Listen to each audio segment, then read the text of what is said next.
In an unforeseen and deeply heartfelt moment broadcast live, Hollywood icon Morgan Freeman was handed a personal letter from Ibrahim Traoré, the president of Burkina Faso.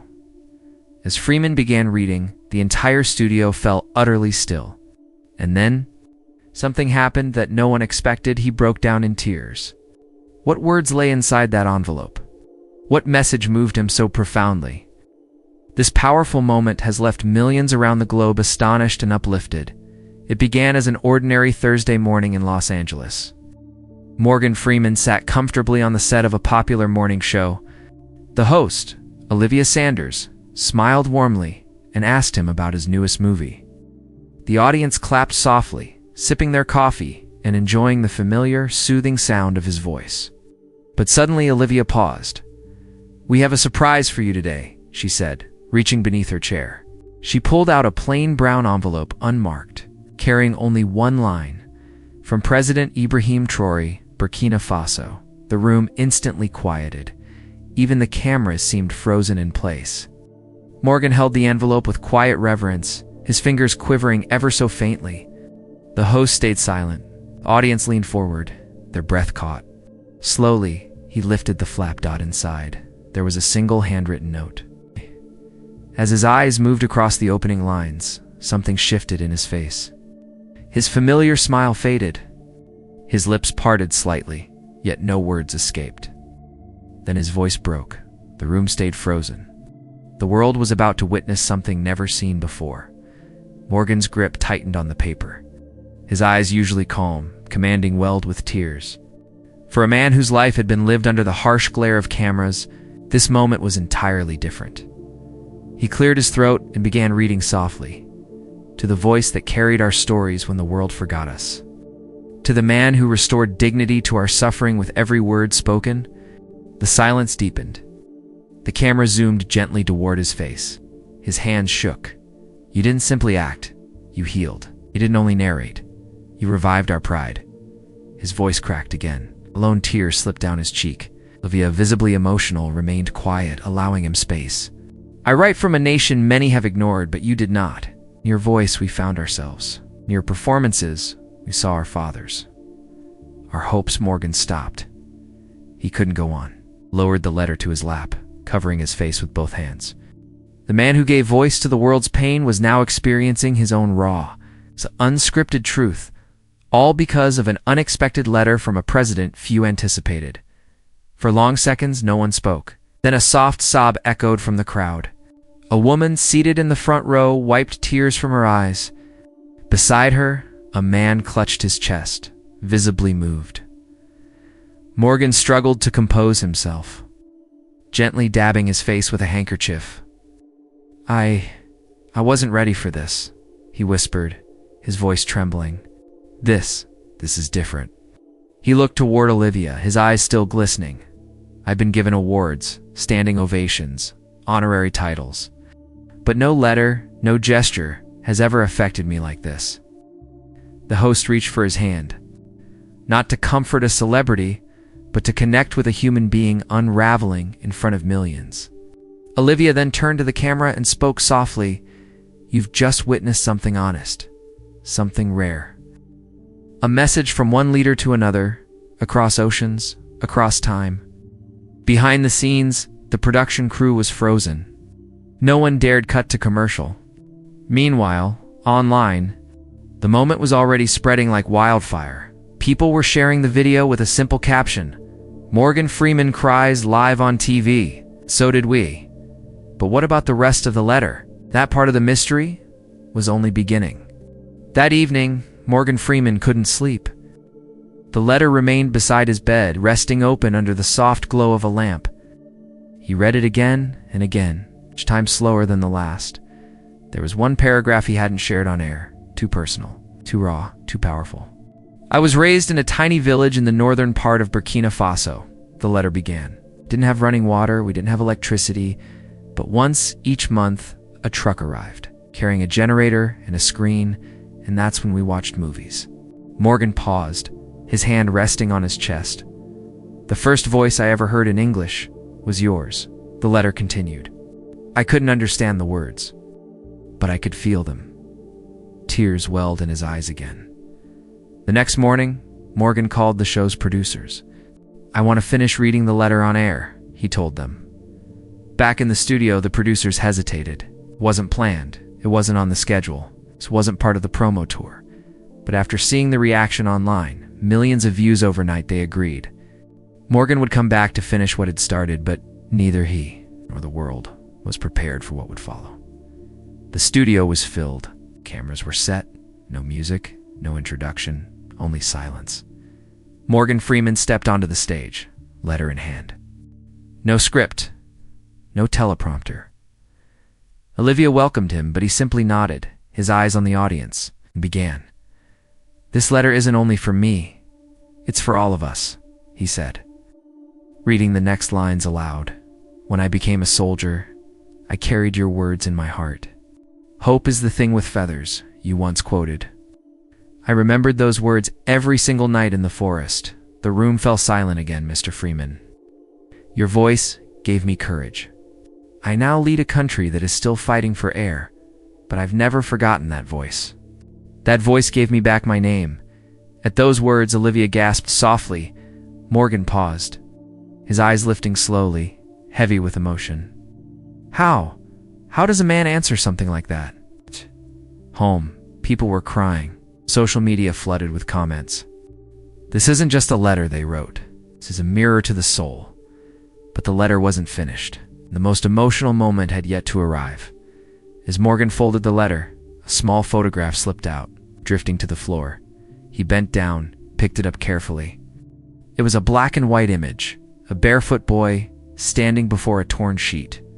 Stretched between two sticks, a makeshift movie screen. Behind him, other children sat on wooden logs, their eyes fixed on the image of Nelson Mandela projected on the screen. Morgan's voice broke slightly. "That's me," he whispered. "It's from Invictus."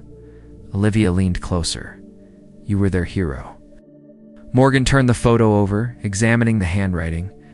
It read, "This is the night I decided I would one day help my people, and your voice gave me that dream." The studio froze. Even the camera crew wiped at their eyes. Morgan looked directly into the live camera. President Traoré said, "If you're watching, please know this. Your letter changed me. It reminded me why I ever stood in front of a camera." Backstage, phones buzzed. Major news outlets were calling. People weren't just watching. They were feeling millions around the world waited to see what would happen next. As the letter went viral globally, a quiet but urgent request was sent from Ouagadougou to Los Angeles. President Traoré wanted to meet Morgan Freeman privately. No cameras, no press, just two men, one who spoke through cinema, the other who lived its message. At first, Morgan was uncertain. His schedule was full, his heart still unsettled. But something in that letter kept him restless. 3 days after the broadcast, Morgan boarded a flight destination, Burkina Faso. On the plane, he gazed out the window, the folded letter in his hand. He whispered softly, "I need to look this man in the eye." As the plane crossed the Atlantic, social media exploded. Hashtags filled the internet. Hashtag the letter that broke Freeman. Hashtag Traoré and Morgan. But no one realized. This trip was about to reveal something deeper, something hidden in Morgan's own past. A truth he'd never shared with the world. And it all tied back to a dusty village, a movie screen, and a barefoot boy with a dream. The sun was just rising as the jet touched down in Burkina Faso. Morgan was met with no fanfare, just a single government car and a translator. Her name was Awa. She spoke gently, her voice low. "The president. He doesn't reveal this part of himself to many, but your letter, it meant the world to him." Morgan stared at her, confused. "Why me?" She smiled faintly. "Because you gave him hope, at a time when hope was nearly impossible to find." Their car moved along narrow roads, through villages slowly waking up to the day, women carrying buckets of water, children walking barefoot toward school, men repairing old bicycles. It all felt raw, yet real. When they reached the presidential residence, Ibrahim Traoré was already outside, waiting. No suit, no decorations, just a simple shirt. Calm, steady eyes. Morgan climbed out of the car, his movements slow. The two men faced each other. No greetings, no words, only silence. Followed by a quiet, shared nod, Traoré stepped closer, holding an old, faded photograph. "Do you recognize this boy?" Morgan took the picture. It was the same black and white image, only now, clearer. The boy's eyes, they looked like his own, from when he was young. "Wait, this kid looks like my cousin," Morgan whispered. Ibrahim placed a steady hand on his shoulder. "He wasn't only watching you," he said. "He was waiting for you." Inside the residence, Traoré guided Morgan to a peaceful garden. No guards, no staff, just them, under the wide branches of a large tree. Ibrahim began to speak, not as a world leader, but as a boy, remembering. "After my father died, I lost everything," he said quietly. "But I found a new father, through a voice that told stories, that restored dignity to broken people." Morgan sat silent, his hands trembling faintly. Then Traoré leaned closer. "There's something I never told the world. I had a brother. His name was Cozy. He looked exactly like you." Morgan's breath caught. "I had a cousin, Cozy. We lost him. No one ever discovered what happened." To him, Traoré reached into a folder, pulling out a worn photograph. It showed Cozy standing beside a younger Ibrahim, both boys smiling. Morgan froze in place. "Every night," Traoré continued, "we shared stories about you, until the day he vanished." In that moment, this wasn't about the letter anymore. It was about family, loss, history. The past wasn't just meeting the present, it was calling out for healing, and Morgan knew this journey was deeper than anything he could have imagined. Morgan walked beside President Traoré through a quiet village just outside the capital. Children waved at them. Unaware of the heavy truths both men carried, Traoré paused by an old, faded wall. Pointing, scratched faintly into the bricks. A name, Cozy Freeman. Morgan froze, his heart racing. This was his name. Ah! After he left America? His voice barely rose above a whisper. Traoré nodded softly. "He wanted to keep your family name, to honor you." Morgan knelt down, his fingertips brushing the rough wall. The name looked like it had been etched there for decades. "He always said he wanted to be like you," Traoré added quietly. "But he couldn't go back." "Why?" Morgan's voice cracked, his throat dry. Traoré looked away, the shame evident in his expression. There was something. He never had the courage to tell me, he believed. The Freeman name deserved more than what he had become. Morgan's eyes filled with tears. "He was just a kid," he whispered. The air thickened, heavy with grief, guilt, and the fragile possibility of healing. But the hardest truth still waited. President Traoré led Morgan toward an old building, a small, quiet one-room house. "This was Cozy's room," he said gently. "We left it just as he did." Morgan stepped. Inside, dust floated through beams of sunlight filtering in from a cracked window. On a wooden shelf sat old VHS tapes, English books, and a single torn photograph. Morgan, smiling on the set of Lean on Me. Beside it, a journal. Morgan picked it up, his hands trembling as he opened to the first page. "To my cousin Morgan, whom I love more than he'll ever know. I didn't run away. I was taken, but I stayed. Because here I was needed." Tears slipped down Morgan's cheeks. Cozy, kidnapped from America as a teenager, had somehow escaped, but never returned. "He taught me English," Traoré said softly. "He taught many of us. He helped build the school in this village. He saved lives." Morgan sank down onto the edge of the bed, utterly speechless. He had mourned Cassie, grieved him as someone lost forever. But now he was discovering that Cassie had been a hero all along. That night, under a sky full of stars, Morgan sat quietly, clutching Cassie's journal close to his chest. "President." Traoré approached him, holding another letter in his hand. "This one," Traoré said gently, "was meant for you." He explained that Cozy had written it, but never sent it. He had entrusted it to Traoré before he passed. Morgan's breath hitched. Carefully, almost trembling, he opened the fragile, weathered envelope.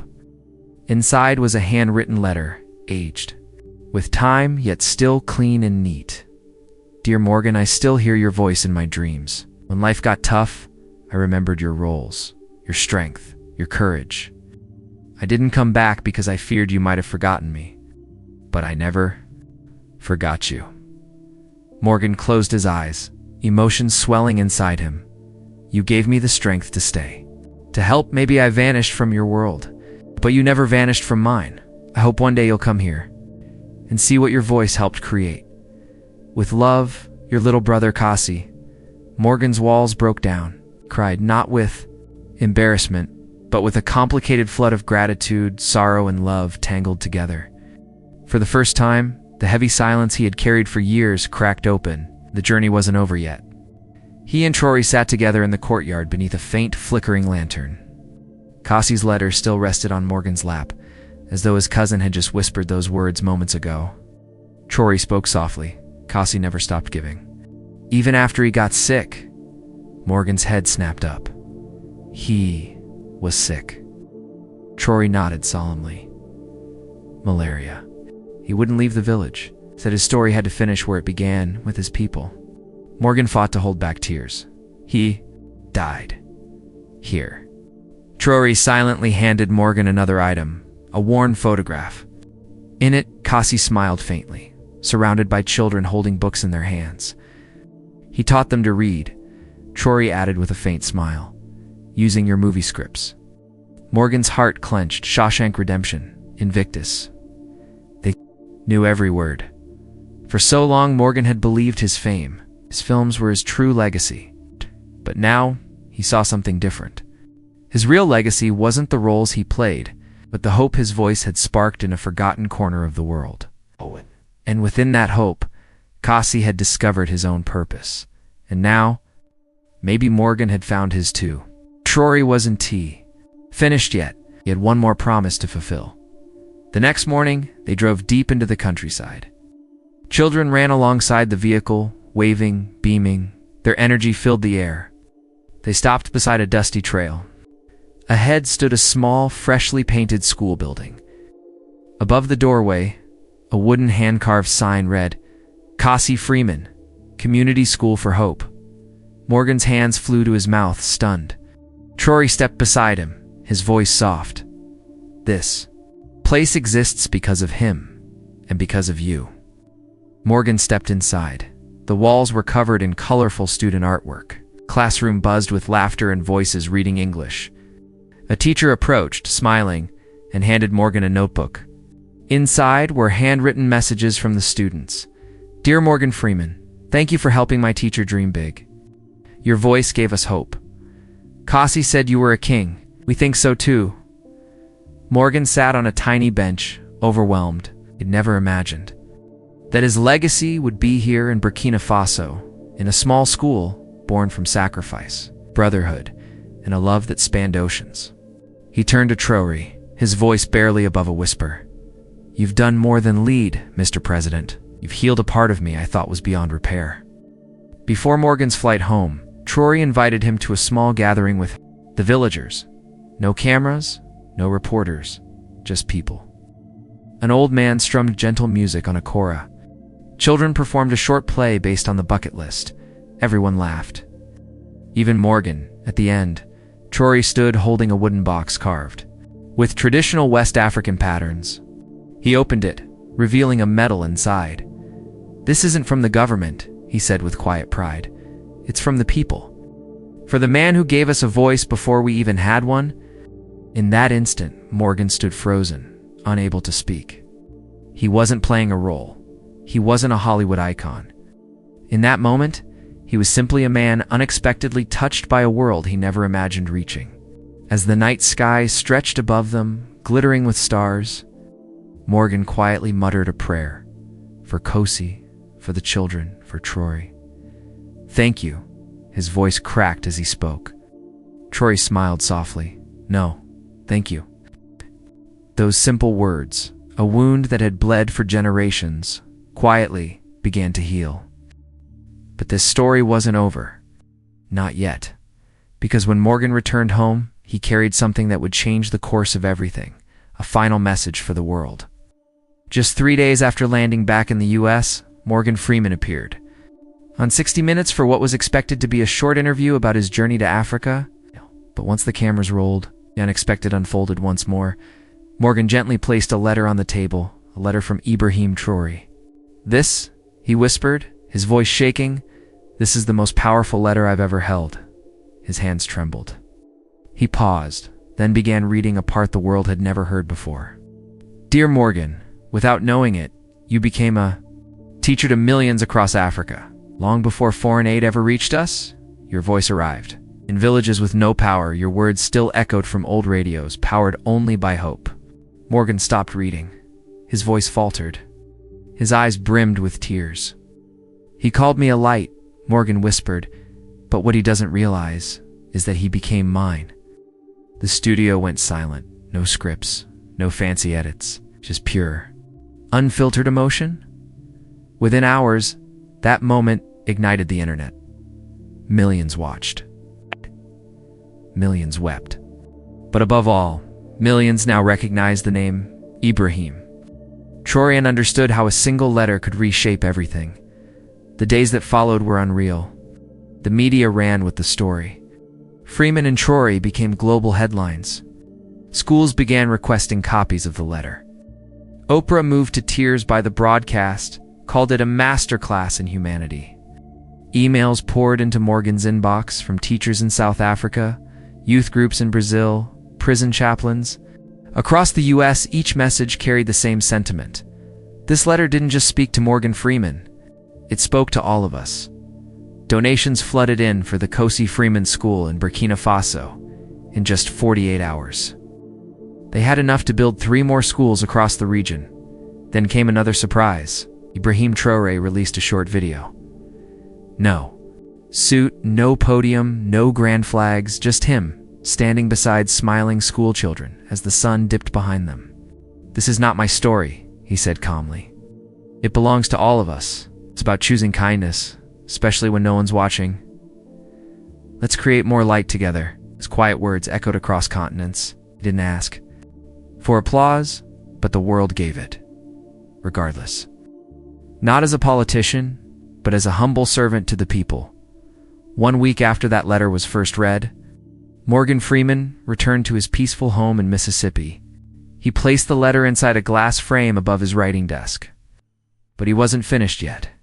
He announced a new foundation, the Kosi Project. Stories that heal. Its mission: to support education and storytelling programs in underserved African communities. The first partner is the Office of the President of Burkina Faso. During the project's first live-streamed event, Morgan stared directly into the camera and shared his truth. "I always believed my greatest legacy was in the films I made. But I was wrong. My greatest legacy is hidden in a letter from a man who refused to see the world as it is and dared to see it as it could be." Then Morgan smiled gently. "And it all started," he said, "with a boy named Kosi and a leader named Ibrahim Traoré." The screen slowly faded to black, replaced by one final image, a single candle. Its flame passed from child to child, across oceans, across borders, across the world. If this story stirred something within you, please take a moment to like this video, subscribe to the channel, and share your thoughts below. Was it the letter, the school, the tears? Tell us. We want to hear every word. Let's fill the comments with hope.